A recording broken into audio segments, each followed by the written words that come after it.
Sibonga ke bangcwele ukuthi ayikho imbiko emibi ebikiwe ebandleni loNyazi. Amen.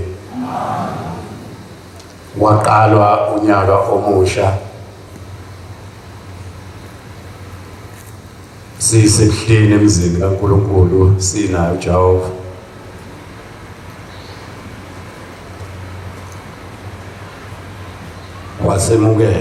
Semukeleka ebuhleni. Wasitshela ukuthi umhlangano wakhe uzowukhipha nini. Asipractice. Ngiyathanda ukugxila kuleyo ndawo. Siphuma ebuhleni bangcwele. Siphuma ohambeni olwengcwele singalwazi. Ake sitshele ingoma ukuthi siphume ebuhleni. Sinqamuke siqale emavesini lesi 2:18. Thokozani weManazaretha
Amen.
yini lo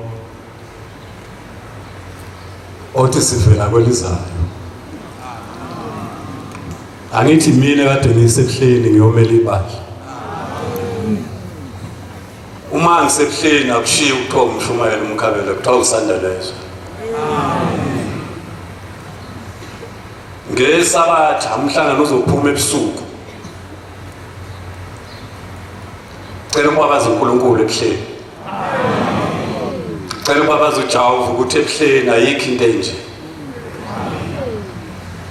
Nase eBhayibhelini ayikazi bekhona yacisha. Nase emazweni aphesheya ayikabi khona ngeke ibe khona. Singene ntambama khona kumkhuba uNkulunkulu ayawenza kithi. Akhulume besithi lento eyenzeke ngonyaka ophelile ngifuna kulo nyaka iyenzeke yemvula. Sizohamba siyofika eKhenani imvula ingasiphazamisanga.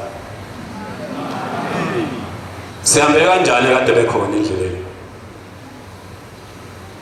Sihamba uhambo bangcwele lukaNkulunkulu ekade kuhlelile yena. Lwayilento ayishilo ukuthi akafuni kulokho siphazanyiswe imvula. Sahamba saze sayofika eSihola.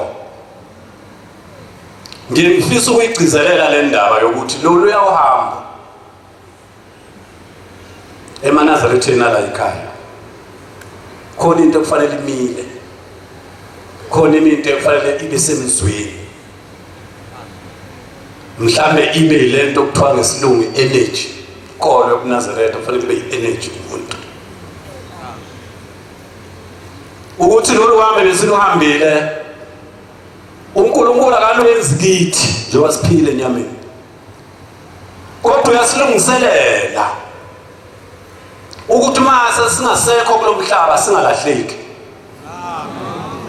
Futhi siluhambe lo uyahamba singale kwelizayo ngoba njengoba sayisihambisa sisekulenyama ehlangene nomphefumulo uzophinda futhi ngale kube lula. Uma suhamba kungale ngoba uzohamba indlela oyaziyo. Ngake nganikela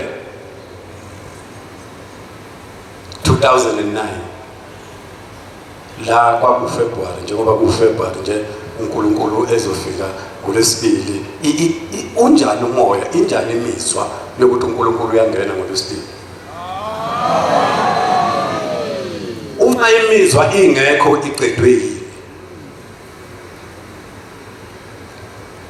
yokuthi ushembe ngolwesibili sobe sinayo lo uNkulunkulu sobe sikhoze ingcwele ekuthuthukeni kwaManazaretha. Sobe sihalalisa sithi sasiyobonga bani. Ngifike nginikele khona into ayingihlupha. Mhlambe nawe uyakuhlupha. Ngangihlushwa ukuthi ekuphileni kwami kwasekuphele 16 years. Kodwa abazali bami ngingakaze ngibabone ubaba nomama. Ayikaze ihlupha lutho. Ngakho ngikhumbula umnikele ngawukhipha kwakuthundelana. Ngathi Inkosi yamakhosi abazali bami lokhu bahamba emhlabeni. Angibazi bakuziphi inkalo ngicela uNkulunkulu angikhumbule ngicela ukubabona. Ngalo 29 uNkulunkulu angifunele bona. Njengoba ushembe eza bangcwele umthandazo wami nowakho ukuthi uNkulunkulu ngikhumbulele abazali bami ngibazi. uNkulunkulu ngicingele bona lapho bekhona. Uthandaze ngenhliziyo ungakhaleli ukuthi uzofika esihlalweni. Ibandla liyakhula sekunzima kakhulu ukufika kuNkulunkulu. Kodwa ngenhliziyo yakho njengoba uNkulunkulu eza thandaza ukuthi uNkulunkulu ungikhumbule. Ngibona abazali bami. Ngawuzuza umusa. Ngawuzuza uthando. engifisa nawe uzuzu umusa uluzuzu uthando nganikela kungolwesonto ngolwesibili lwafika uthingo lwenkosazana sahamba lolu hambo esisuka kulo saze sawufike eHomisi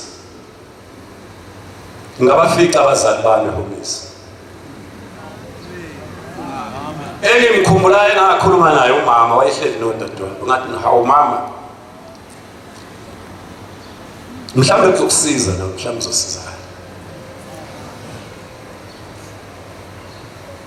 kule minyaka e16 wafika ezulwini wathi lutho mntana inkinga yini mama wathi khona imisebenzi engangiyenza emhlabeni uma ungale engavumi ukuthi usondele kuNkulunkulu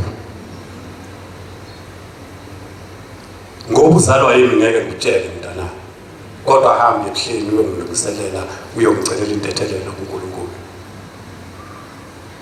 uthi ke into engisizayo ngize ngifike eHomisi uShembe akaphumule ubusuku nemini uthutha amaNazaretha ebuhleni wathuthela ezulwini ngisizwa ukuthi emhlabeni ngangithi mangimbona ngikhuza ingcwele ngihalelisa namanje njengoba ethutha amaNazaretha siyezikhuza ingcwele sikude asikwazi ukusondela kuyena ngoba asigeziwe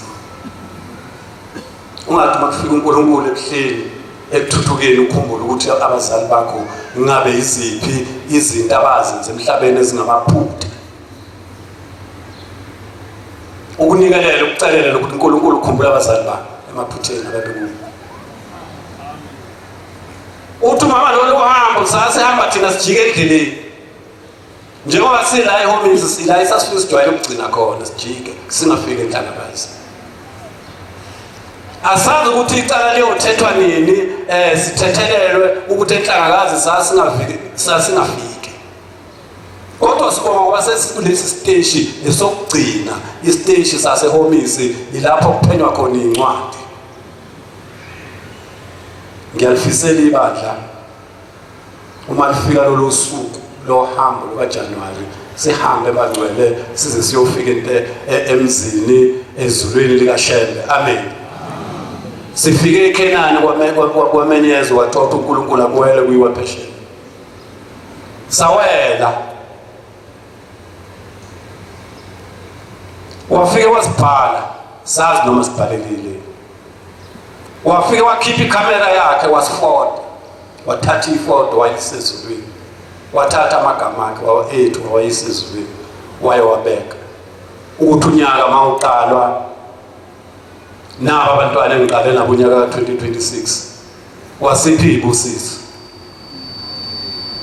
wathi bonke abahambele lo hambo inkosi babusisa naba abaphume kancane ngokuthakathaka uNkulunkulu ababhala ukuthi uhambo baluhambile naba semakhaya abalindile uNkulunkulu ababhala ukuthi uhambo baluhambile sisemseno njalo bangcwele ngithe ngizoba mfishane ngiyazi ukuthi ibandla lilindile kade ngahamba kodwa simbonile uNkulunkulu ebuhleni wayikhipha ibusiso kakhulukazi emadodeni bakhona baba uNkulunkulu usiphiwe isibusiso esikhulu kabi wathi njengoba akha imizi emihle emhlabeni ufundisa thina ukuthi emzini yobaba bethu asakhe imizi emihle niyezwa kumama nilekelele wathi kusukela namhlanje sengiyabaqeda oguqa sithandaza emzini yenu cela kusala uguqa sithandaza owodwa ozoba yishisa mpepho uthi kade ngisezulwini ngifice wonke amakhehla okhokho benu bayakhokhoba bahamba ngamadolo bathi bagugiswa yini nibakhela izindlu bangene bakhokhobe noma sebebadala nina nakhe izindlu ezinhle eningena iqondile kuzo wathi ube munye uguqa sithandaze yakhe indlu kamkhulu wakho efana neyakho, akhe indlu kababakhe efana neyakho, ufake umbhede, ufake isitulo, ufake itafula kuyo. Uthe abayoba nenhlanhla uyokumfica umkhulu wakhe ehleli kuye. Uthe sevala umhlangano wathi usipha ukukhula, sikhule njengo-Abraham. Ukube amadoda asekhona esontweni, ngiyaxolisa ukusho njalo, phoqoza inwele lezi zami ekhanda zimhlophe. Bekufanele ngabe kukhishwe inkomo kuyobonga ukuthi uNkulunkulu uthe asikhule emhlabeni, uvuso Abraham. Kodwa ngoba sekugcwele abantu basesilisa, sigcina ngo-amen. uNkulunkulu mayikhipha isibusiso ufuna sisihlangabeze sibonge. Amen. Angithi Vangeli Mshumela uNgiba, ngake ngenze nje mina izandla makade ngibuye nenkomo bese letho ogogo hamba uyotshela ubaba ukuthi inkomo iphelele, bese ngenze nje izandla mangisuku ibeke inkosi obanana, ama-orange, amakhekhe. Ithi ukuthi uyazi makhanyeni, uthe manginika ubhanana uqala ngathi ngiyabonga Shembe Nhlanzi Mntungu Donsa unwele olude, uthi ubonga lokho ukuthi into anginika yona ngiyayibona, ngiyayibonga. Pho singeke ubonge ngithina leminyaka uNkulunkulu asiphe yona. Omama bazokhula babe ngangosara, angithi uSara wayengane kaAbraham. Singebonge ibangcwele uNkulunkulu esipha umusa,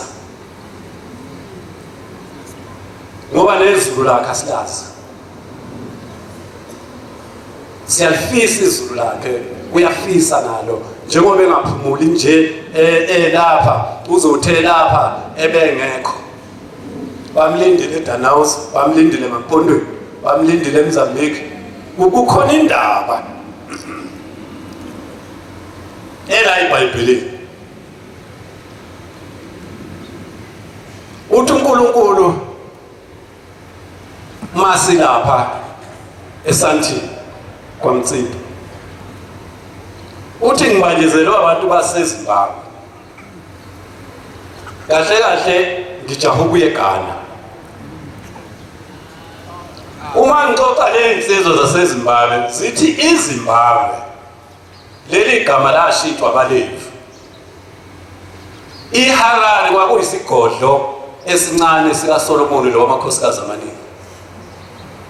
Kwakuyizindlu zamatshe, kwakubhalwe kanjalo, afika amashona abazukulwana bakaLevi balishintsha igama bathi yiZimbabwe.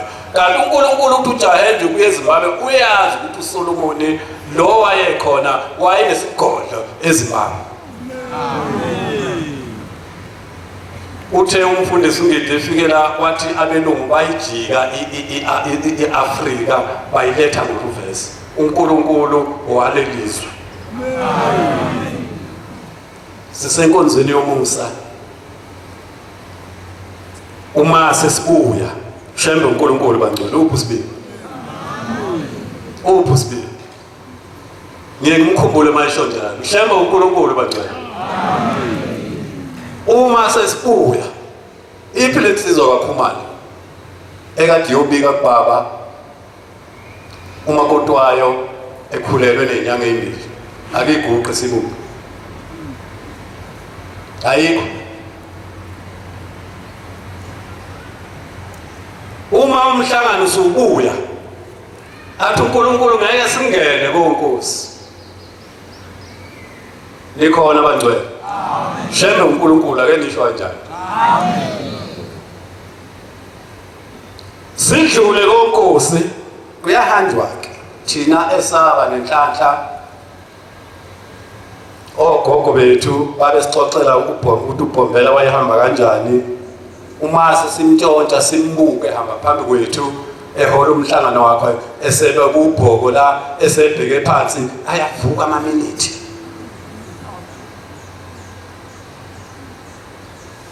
Ayavuka amaminithi ukuthi nangu umnikazi webakhe.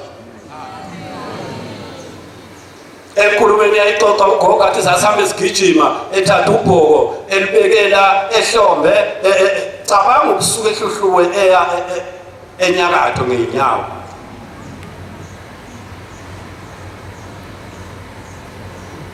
Esebeka ubhoko lwakhe phansi ukuthi ugogo sasigijima ehlabelela. Hayi ngale ndlela. Baba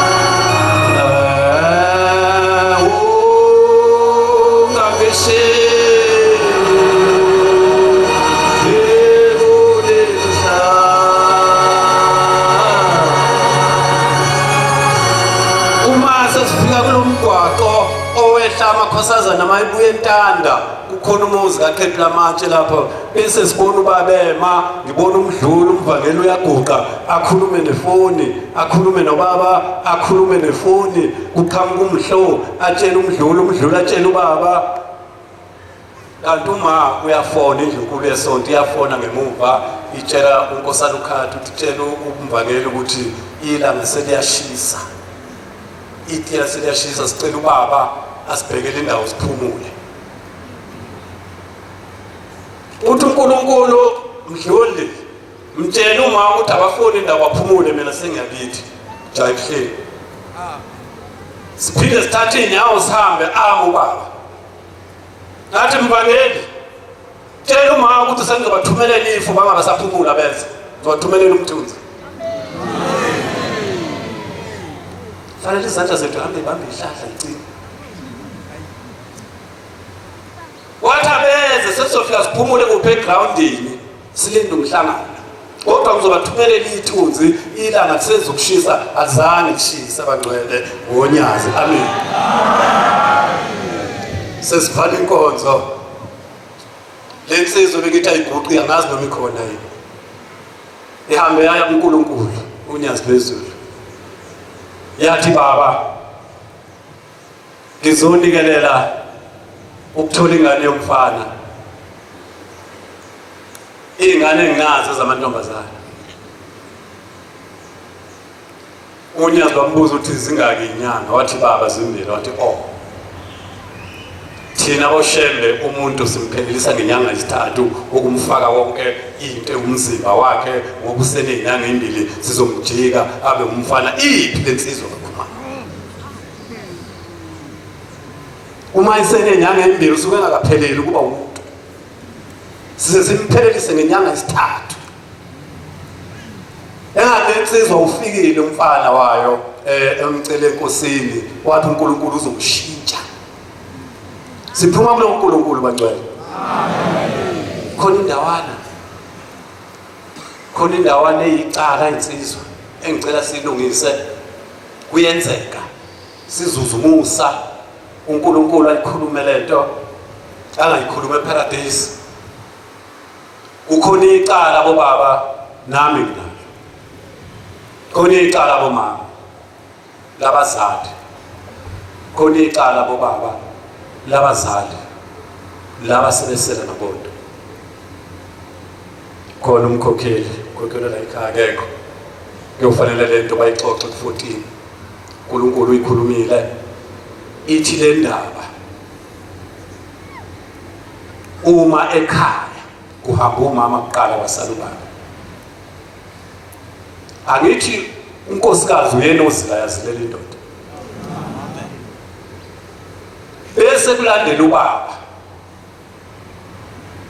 Uthi uNkulunkulu wasemhleni kufanele abakhokheli bahlale bahambe baye kulowo muzi bayokwenza inkonzo yomama yokuzilela umyeni wakhe, noma ehambe kuqala umama iyenziwe inkonzo yokuzilela umyeni wakhe. Namuhla umama wayegana ubaba wahamba kuqala akangamzilela ubaba, bathi abantu ngokuhambe kuqala indoda kayizili. Uthi uNkulunkulu awenziwe lo msebenzi wokuthi kube khona inkonzo yokuthi namhla umama akazilela ubaba, ihlatshwe lo mbuzi, kwenziwe leyo ngubo emnyama bese yaphunyulwa kuthiwa namhla siyamkhumula uMasibanibani la ekhaya ukuthi umyeni wakhe wahamba kuqala umzilelile. Icala ke uthe uNkulunkulu icala unkosikazi angazana izele indoda yakhe yamlobola yamthela nenyongo. Akekho nalelo cala. Inkosi kusindiswe. Amen. Sizosebenza uNkulunkulu uyeza. Vala.